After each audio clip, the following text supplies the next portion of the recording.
Part 18. Homicide Division, 2:33 a.m. Sarah drifted fitfully around the edges of sleep. She would coast down to the warm promise of unconsciousness, then back away, too wide awake to surrender to exhaustion. So much death surrounded her. Ginger and Matt, all the innocent people who had been walking and breathing this morning, and who now no longer were, seemed to stretch ahead of her into her future like an accusation. It all belonged in someone else's life, not hers. Why were two women with her name killed in her place? Why was a madman stalking her through the city and another, now in jail, protecting her? And the question that outshouted all the others: why me? Why Sarah Connor? Why not Myrtle Cornthwaite or John Smith? She thought about Reese's strange story. Computers starting World War III, mankind on the outs, a revolution by humans scurrying between the legs of colossal machines, and a man leading them to desperate victory. Her son. A shudder went through her body, and she grew solemn. Her baby. A baby she would raise to lead a battle to save the world. No. Ridiculous. A few hours ago she had been thinking about her own mortality and how insignificant her death would be. Then an insane man tells her that on her life and death hangs the life or death of humanity. Too much. Too much. But why would an insane man seek her out and concoct this bizarre nativity? Fragmented images of an infant came to her then. A round and pink bundle cooing in her arms. Its eyes really were mahogany, and the wisps of new hair on the nearly bald scalp were chestnut-coloured. She could almost smell the baby's skin. A strange feeling passed through her, something like yearning, but too far away to feel directly. Only a dissipated echo of it as it faded. But she was aware that the hot tears were coming now, and were not just for her murdered friends. They were, in part, inspired by an inexplicable emotion she could not define. Yet. She could not even get close to an answer. She needed to think for a while. Not about Reese and his psychotic visions. Not Ginger and Matt, or what being a mother might be like. The last thought she was aware of was a kind of half-formed prayer that Reese really was insane. It was a prayer that would go unanswered.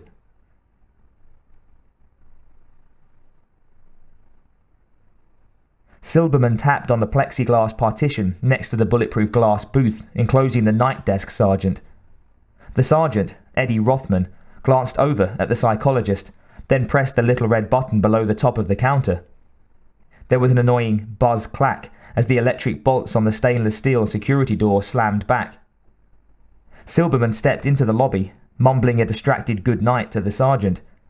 He was nearly out of the door when his reverie was disturbed by the staccato beep-beep-beeping of his pager. He noted the number on the digital readout, his home number. That would be Douglas, calling to see when he'd be home. Silberman, wide awake and feeling aggressive, hoped that Douglas would still be up when he got there. If he hadn't looked down and flicked off the beeper, he might have seen the big man who came through the door. Then he might have noticed that he was wearing sunglasses at 2 o'clock in the morning. He might have noticed that there was a lot of damage to the man's eye behind them, and that there was the faintest red glow in the pupils, like something you might expect from a cyborg from the future.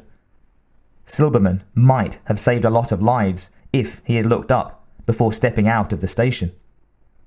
But he didn't. He went out the door. The Terminator walked purposefully to the desk sergeant and patiently waited until the man glanced up from the pile of paperwork before him. "Can I help you?"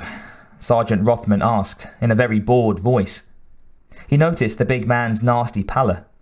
Rothman was sure that behind those sunglasses were very dilated eyes.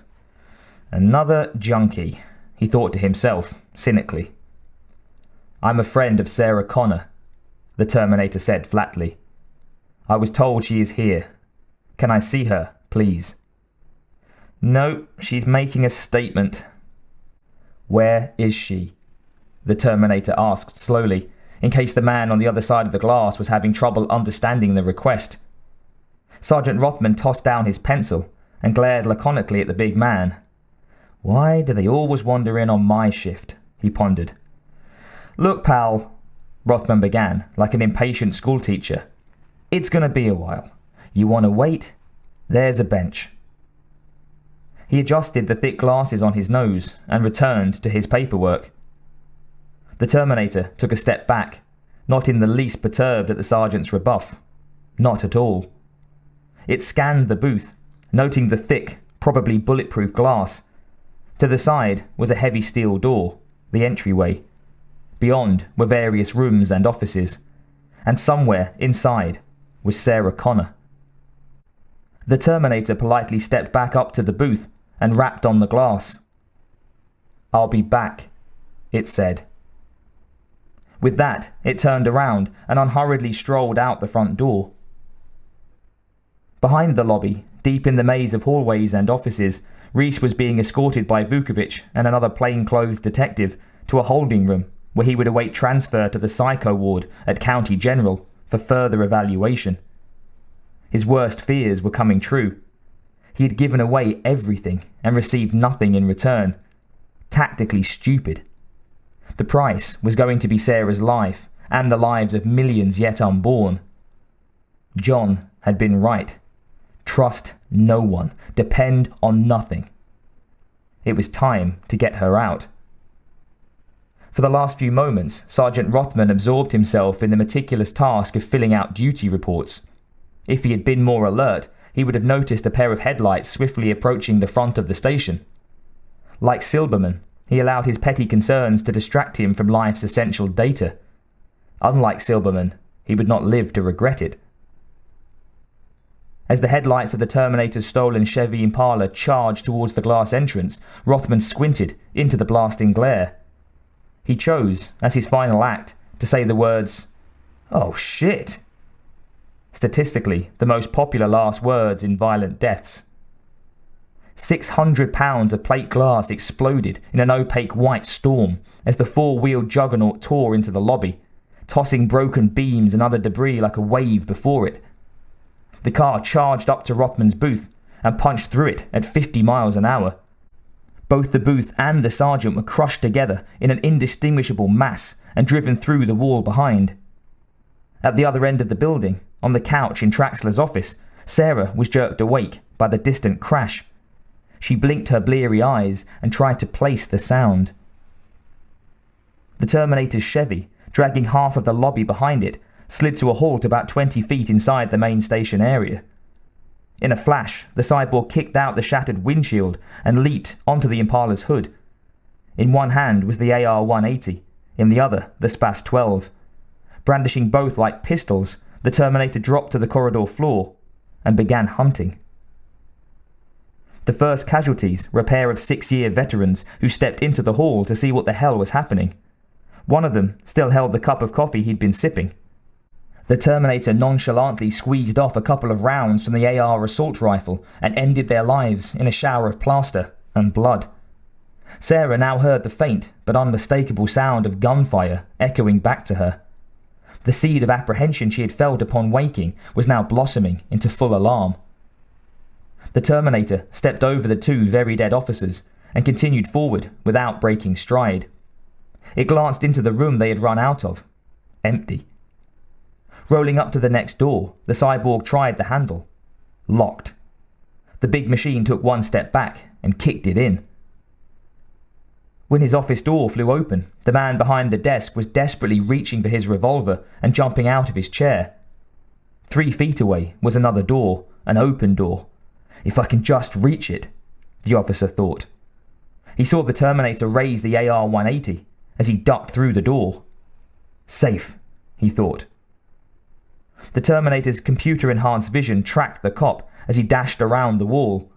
Behind its infrared eyes, the Terminator's microprocessor still saw the target in animated outline, a probabilistic extrapolation of the officer's movement based on his trajectory and speed. The Terminator lined up the barrel of the AR-180 with a point on the wall about 6 feet from the door and fired. The 5.56mm slugs passed through the drywall and tore large holes in the cop's chest and lungs. He died a very surprised young man. The shots were still echoing when Traxler flung open his office door, startling the hell out of Sarah. She instinctively jumped back before recognizing the lieutenant. Traxler and Sarah stared at each other for a second. He gave her an expression as if to say, "I know what you're thinking, but you're wrong." However, he could tell from Sarah's expression that she was in no mood to believe him. All he said was, "Stay here." He locked the door from inside and slammed it shut, leaving Sarah alone. All over the building, cops were running, guns drawn, passing frightened glances to each other and shouting questions. Controlled panic had seized them. The sound of automatic weapon fire in a police station brought out the worst nightmares in any officer, and now they were all having the same bad dream at once. The Terminator rolled like a death harvester up to the end of the hall and turned left. It was flinging open doors and blasting cops out of existence in a steady, regular rhythm. Halfway down the corridor, the cyborg encountered the station's main electrical panel and ripped the cover panel off its hinges. Quickly scanning the interior, the Terminator spotted the hose-like 440-volt incoming line and viciously ripped it loose. A mini explosion of sparks and live current enveloped the cyborg, arcing back into the wall. It casually smashed open a small junction box and fed all 440 volts directly into the lighting circuit. Every light in the building, 134 overhead fluorescent tubes, exploded simultaneously, throwing the already chaotic station into darkness. Sarah happened to be standing directly beneath one in Traxler's office when it disintegrated with a nerve-shattering bang. The room fell into darkness, and that did nothing to steady Sarah's attempts to remain calm. The gunshots had increased in number and volume. She could plot the movement of battle with complete accuracy. It was coming for her. In the holding room, Reese was still handcuffed when the first shots went off. His soldier's mind instantly took in the situation. He was not surprised. He knew who had come. Vukovic jumped to his feet and ran for the door, drawing his pistol. He turned to the other plainclothes detective and spoke urgently. "Watch him," he said, then disappeared into the hall. The other detective nodded and rose to lock the door. In doing so, he turned his back on Reese. That was stupid. He heard the rush of air and was just beginning to pivot around when Reese crashed into him. The detective's head slammed into the door, and he felt Reese's kneecap drive into his chest once, twice, battering him against the wall. He sagged, gasping, to the floor as Reese scrambled to his feet, searched for the key, removed his handcuffs, and grabbed the officer's revolver. Traxler was already inside the armory when Vukovic reached it. He and his partner exchanged grim glances. Secretly, they were both thinking the same thing. Reese's playmate is here. But neither of them were ready to admit that one man could be causing all this havoc. Traxler silently grabbed an M16 assault rifle and tossed another to his partner. Without a word, they ran into the hall, towards the sound of gunfire and screams. The Terminator's room-to-room search led down another corridor. The SPAS-12 blasted the first door open. Rapidly, the man-machine scanned the interior, failed to locate the target, and moved on. Next door, blast the lock, scan. Nothing, move on. The pattern was fixed, but fluid enough to react to any unforeseen obstacle or threat. A group of uniformed officers stumbled into the hall and took aim at the target lumbering steadily towards them.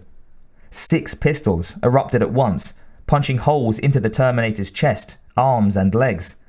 It glanced over at them, then casually raised the AR-180 and blew them away with precise, discreet bursts. The shot seemed to be just outside the door to Sarah's untrained ears. She wasn't wrong by much. Her eyes darted around the tiny room, looking for a place to hide. "Don't panic," she ordered herself. "Do something." A memory from her childhood shot into her conscious mind. Whenever she had wanted to hide from her father's angry voice, she would run to her room and crouch beneath her little white desk. Behind the desk, Sarah ran to the big metal desk and stuffed herself into the cramped space where the chair had been. The Terminator rapidly reloaded the AR-180. The cyborg had taped banana clip magazines together, butt to butt, jungle style, and merely turned the thing over and reinserted it. Flames danced up the walls. The corridor was ablaze with jumping fingers of yellow light. In the adjoining office, Traxler heard the unmistakable metal click of a rifle being reloaded. He froze, listening for footsteps. A heavy man was clomping past, his boot heels echoing in the long corridor. Traxler flung the office door open and aimed his M16 at the back of the wide leather jacket. He carefully lined up the barrel's sights with a point exactly between the man's shoulder blades and squeezed the trigger. The M16 barked loudly as half its magazine sailed out the barrel. Traxler saw the leather jacket being chewed to pieces, saw the bullets slam home, and he was amazed. He was amazed because the man simply turned, didn't even flinch, just casually turned and leveled the heavy AR-180 like a kid's plastic. It wasn't a toy. The slugs caught Traxler in the shoulder, stomach and chest, slamming him into the door jamb. He saw his own blood spatter against the opposite wall. Slowly, he slid to the floor. The explosions in his chest began to diminish in intensity. There was a loud buzzing in his ears. The last thing that Traxler realized was that Reese wasn't crazy at all. Vukovic leaned down and stared in disbelief at the shattered remains of his boss. Outrage boiled up, making him jump foolishly into the corridor and aim his rifle at the retreating figure of Traxler's assailant. "Hey, you!" he shouted angrily. The man spun around and stood there, accepting Vukovic's fire like thank yous. Much to Vukovic's amazement, the big man hefted a shotgun in one hand and blasted him into the next world. The Terminator moved on. Sarah jumped as a loud rattle broke the new silence. It was her doorknob. Someone was trying to get in.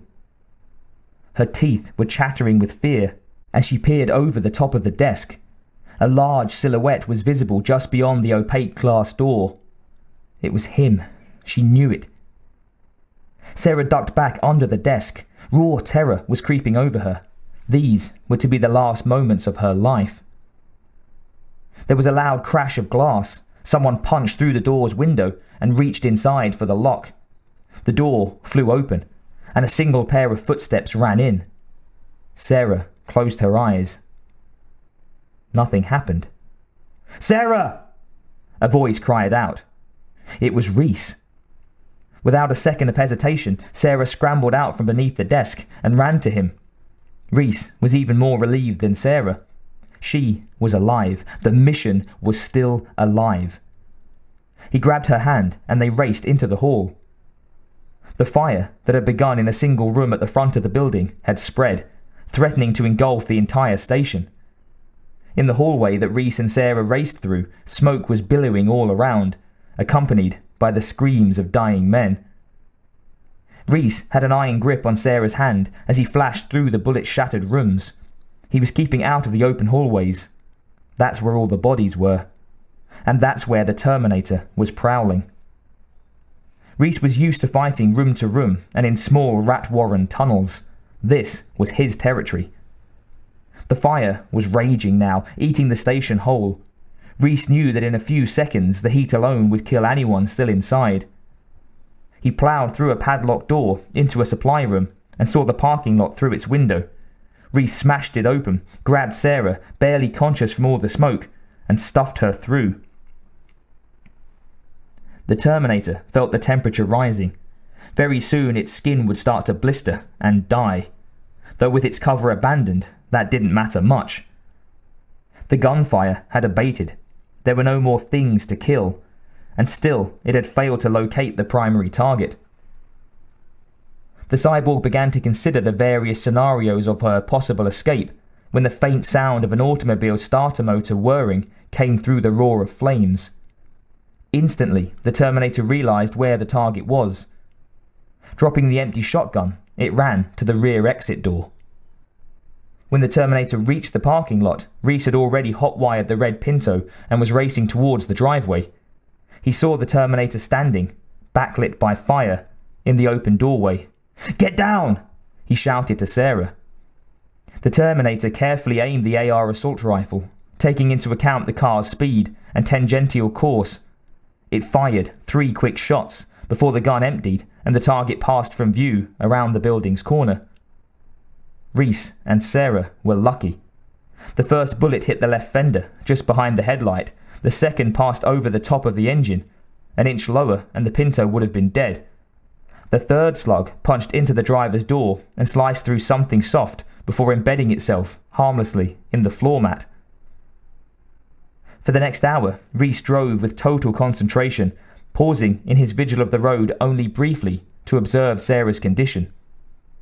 She had been near hysterics when they had left the parking lot and charged down Alameda towards Interstate 10. He wanted to get out of the city, to buy a little time, to get back on top of the situation. They headed east on the 10, away from the coast, away from the smoking bodies and the nightmare on legs that Reese knew would be coming after them. Reese was travelling blind, merely putting distance between them and the carnage at the police station. But after the first few minutes, he slowed down, turned on the headlights, and began doing a fair imitation of the few other drivers on the road. Sarah, who had been white-knuckling the dashboard, anticipating another sidewalk-driving demolition derby, allowed herself to relax a little. But she was still too numb to speak, and rode in silence while Reese concentrated on escape and evade. "I'm glad you're alive," Reese said, without turning. His tone was so earnest. It reached her, and she silently agreed, relaxing more as the shock and adrenaline wore off. "Where are we going?" she managed to mumble. Reese realized he had no destination, so he glanced in the rearview mirror, checking for any suspicious-looking activity, then pulled the car to the curb and flipped open the glove box. Behind the spare fuses, the Pepto-Bismol, and the dozen fast food packets of ketchup and mustard, he found a Thomas Brothers map. It was old and faded, more than likely out of date, but better than nothing. He searched for open country, found it. South is the best bet, maybe Mexico. They rode in silence, each locked in their own separate thoughts. Sarah was trying to put Matt and Ginger to rest. It was going to take a long time. They veered southeast onto the Pomona Freeway, and 20 minutes later they turned due south onto the 57. The gas was running low. At that time of morning nothing stayed open. Every gas station they could see from the freeway was dark. Heading through the hills of North Bree, where the freeway cut through the green slopes like a silver ribbon, the Pinto's engine began to sputter. Reese coasted to the first off-ramp he spotted, Bree Canyon Road, and drifted down it until they rolled onto the soft ridge of the unlighted canyon highway. He and Sarah wearily climbed out, Sarah under mild protest. She saw no reason to sleep in the open when they had the perfectly good car in their hands. But Reese knew better, and Sarah knew at least enough not to argue with him. He removed a first aid kit and a flashlight from the trunk of the car. Then she helped him push the vehicle to the edge of a stand of trees dotting a gentle slope. With a heave, they launched the Pinto down the slope, into the darkness, where it could not be seen from the road.